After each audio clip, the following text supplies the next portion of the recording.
Berawal dari masuknya penjajah-penjajah Belanda di bumi Serambi Madinah, yakni di Gorontalo. Coba bukalah lembaran sejarah. Seorang pahlawan nasional yang berasal dari Gorontalo telah memproklamirkan kemerdekaan jauh sebelum Insinyur Soekarno dan Muhammad Hatta, yakni pada tanggal 23 Januari tahun 1942. Beliau adalah Nani Wartabone. Lantas, bagaimanakah perjuangan Nani Wartabone dalam mengusir penjajah-penjajah Belanda dari tanah Gorontalo? Bukalah kembali lembaran sejarah bangsa ini. Nani Wartabone lahir di Gorontalo 30 April tahun 1907. Ayahnya adalah Zakaria Wartabone, merupakan seorang yang bekerja untuk pemerintah Hindia Belanda. Sementara ibunya merupakan seorang ningrat, sehingga Nani hidup dalam keadaan yang cukup berada. Namun, tidak serta-merta membiarkan menutup mata Nani atas penjajahan yang dilakukan oleh pasukan Belanda terhadap masyarakat di negeri Serambi Madinah ini.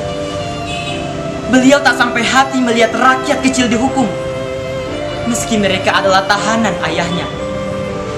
Bahkan, ia tak betah di sekolah karena pengajar-pengajarnya yang berkebangsaan Belanda sering mengagung-agungkan negeri Belanda setinggi langit dan merendah-rendahkan kaum pribumi, yakni tanah air Indonesia. Sehingga Nani merasa kesal dan geram atas perbuatan mereka. Persinggungannya dengan politik diawali saat ia menjadi sekretaris Jong Gorontalo di Surabaya pada tahun 1923. Nani Wartabone bersama rakyat lainnya di Gorontalo bersatu melawan pasukan Belanda, mengerahkan segala tenaga untuk mengusir para penjajah. Kala itu, Nani dan rakyat lainnya berhasil menangkap semua pejabat Belanda yang ada di Gorontalo. Setelah peristiwa tersebut, negeri Serambi Madinah ini, yakni Gorontalo, dinyatakan terbebas dari penjajah-penjajah Belanda.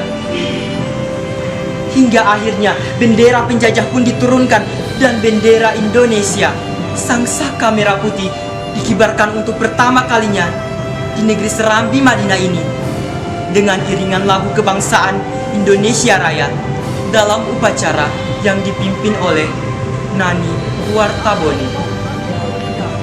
Peristiwa inilah yang disebut Hari Patriotik 23 Januari tahun 1942. Hari demi hari telah berlalu. Tibalah pasukan tentara Jepang berdatangan ke Gorontalo pada tanggal 6 Juni tahun 1942 untuk melarang pengibaran bendera merah putih. Akhirnya, perlawanan pun terjadi yang dipimpin kembali oleh Nani Wartabone. Namun sayangnya, Nani tertangkap dan diasingkan ke Manado. Kemudian, setelah bertahun-tahun lamanya, barulah dibebaskan kembali pada tanggal 6 Juni tahun 1945.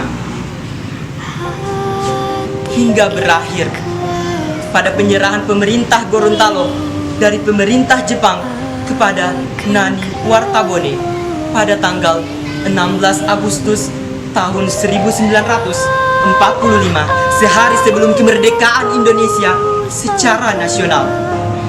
Sejak saat itulah bendera Indonesia, sang saka merah putih, dikibarkan kembali untuk kedua kalinya di negeri Serambi Madinah ini, yakni Gorontalo. Terima kasih.